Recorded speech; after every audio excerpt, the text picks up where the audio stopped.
कृष्ण मेरे प्यारे भाई और बहनों, स्वर्ग राज्य का बीज हमारे अंदर एक छोटे दाने के समान है।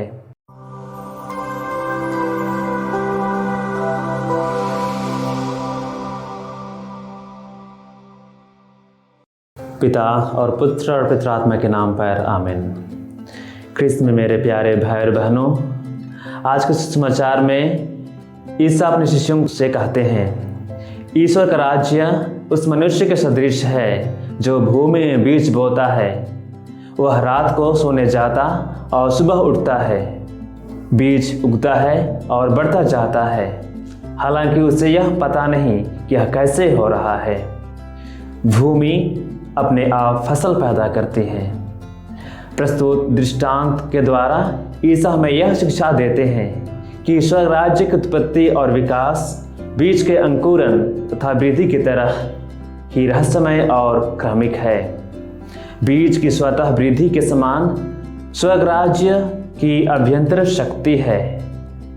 इस शक्ति के कारण स्वर्ग राज्य अपने आप विकसित होता जाता और पूर्णता तक पहुंचता है। कृष्ण मेरे प्यारे भाई और बहनों, स्वर्ग राज्य का बीज हमारे अंदर एक छोटे दाने के समान है। जैसे ही हम अच्छाई और बुराई को सोच समझकर करना शुरू करते हैं, वैसे ही स्वर्ग राज्य का फल दिखाई हमारे जीवन में देता है।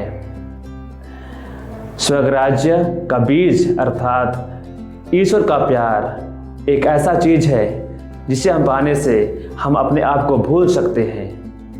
यह एक मशाल है। यह कभी आज्ञापालन के रूप में या कभी मानव प्रेम के रूप में हमारे जीवन में प्रकट होता है।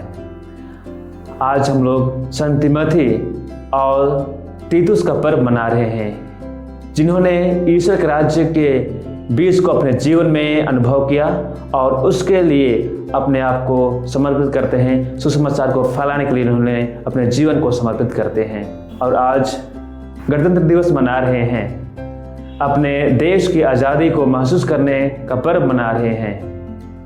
इसलिए आज हमारे देश के नेताओं और शासकों के लिए प्रार्थना करने का दिन भी है।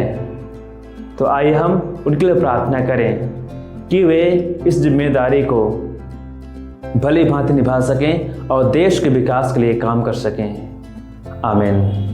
पिता और पुत्र और पवित्र आत्मा के नाम पर आमीन।